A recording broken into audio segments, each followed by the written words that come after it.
Hi అండి, welcome to Mukunda vlogs. ఈరోజు నేను పచ్చి పులుసు పులగం చట్నీ చేయబోతున్నానండి. ఈ కాంబినేషన్ చాలా బాగుంటుంది. ప్రతి ఒక్కరూ శనివారాలు ఇలాంటి వంటలు చేసుకుంటారు. ముందుగా నేను చట్నీ చేయబోతున్నాను. చట్నీ చేయడానికి నేను 1 కప్పు వరకు పల్లీలను తీసుకున్నాను. శనక్కాయ పప్పుల్ని తీసుకొని ఇలా వేయించుకున్న తర్వాత కొద్దిగా ఒట్టిమిరపకాయలు కూడా వేసుకొని వేయించుకున్నానండి. 1 కప్పు పల్లీలను తీసుకుంటే 1/2 కప్పు పచ్చిమిర్చి చాలు. పచ్చిమిర్చి లేకపోతే ఎండుమిర్చి అయినా తీసుకోవచ్చు. 1 కప్పు శనక్కాయ పప్పులకి 1/2 కప్పు మిర్చి తీసుకోవాలి. 2 ఆనియన్స్ తీసుకొని బాగా వేయించుకోవాలి.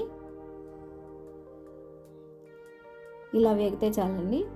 ఇలా వేయించుకున్న తర్వాత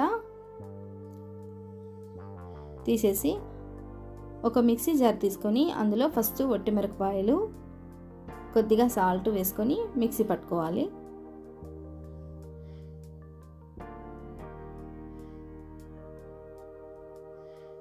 తర్వాత అందులోనే శనక్కాయ పప్పుల్ని పల్లీలను వేసుకోవాలి.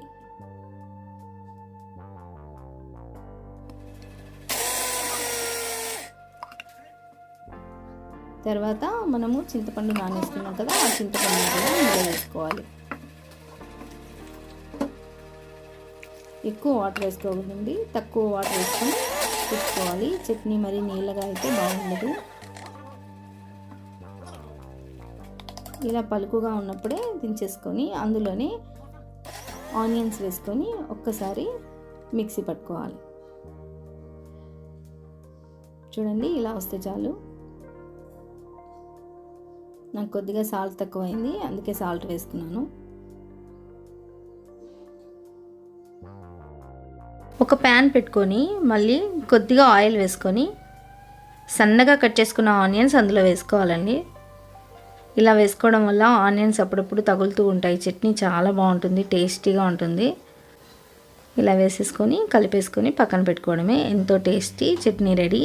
ఈ చట్నీలోకి పులగం చేస్తున్నాను. 3 కప్స్ వరకు రైస్ తీసుకొని 1 కప్పు పెసరపప్పు తీసుకున్నానండి.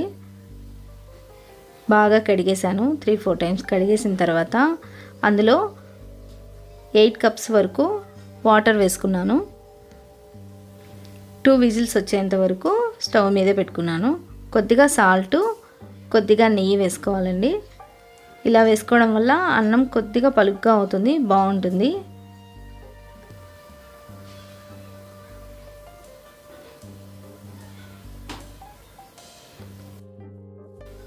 చూసారు కదా, ఎంతో టేస్టీగా పులగం రెడీ.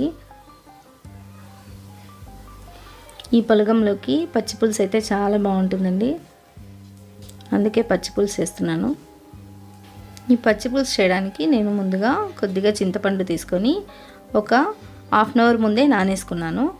ఇలా నానేసుకొని ఒక చిన్న ప్యాన్ పెట్టుకొని అందులో 2 స్పూన్స్ వరకు ధనియాలు, కొద్దిగా మెంతులు, 1 స్పూన్ జీలకర్ర వేసుకొని కొద్దిగా వేగాక అందులోనే ఒట్టిమిరపకాయలు కూడా వేసి వేయించుకోవాలి.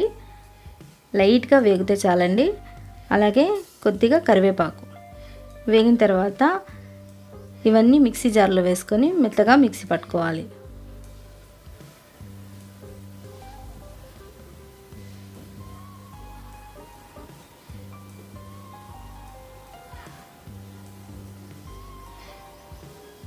మెయిన్గా ఈ టేస్టీ పౌడర్ ఇంపార్టెంట్. పచ్చి పులుసుకి చాలా బాగుంటుంది. ఇది స్టోరేజ్ కూడా చేసుకోవచ్చు. కొద్దిగా చేసేసుకొని నేను ఒకేసారి చేసేసి ఒక 4-5 టైమ్స్ యూజ్ చేసుకునేలాగా చేసుకుంటాను.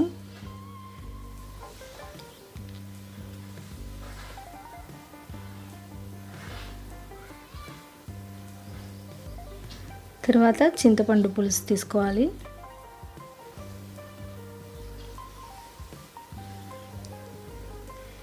చింతపండు ఒక 1/2 అవర్ ముందే నానేసుకున్నాను కాబట్టి బాగా నానిపోయిందండి. ఇలా చింతపండు పులుసు అంతా ఒక బౌల్లోకి వేసేసుకోవాలి.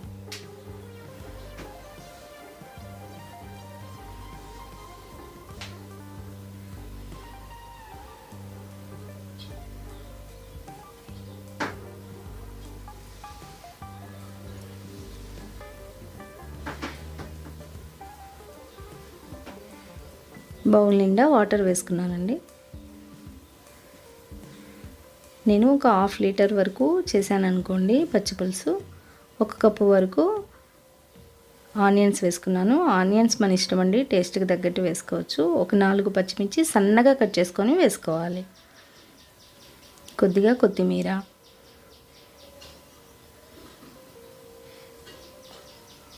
బాగా కలుపుకున్న తర్వాత మనము రెడీ చేసుకున్న ఎంతో టేస్టీ పౌడర్, ఆ పౌడర్ని అందులో 1½ స్పూన్ వరకు వేసుకోవాలి.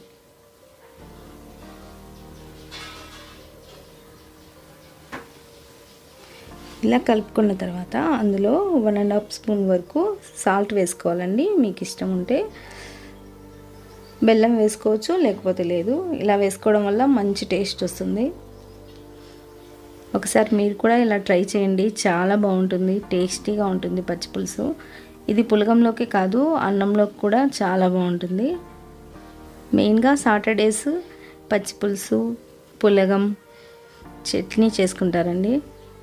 మీరు కూడా ఒకసారి ట్రై చేయండి, లైక్ చేయండి, షేర్ చేయండి, సబ్స్క్రైబ్ చేసుకోండి.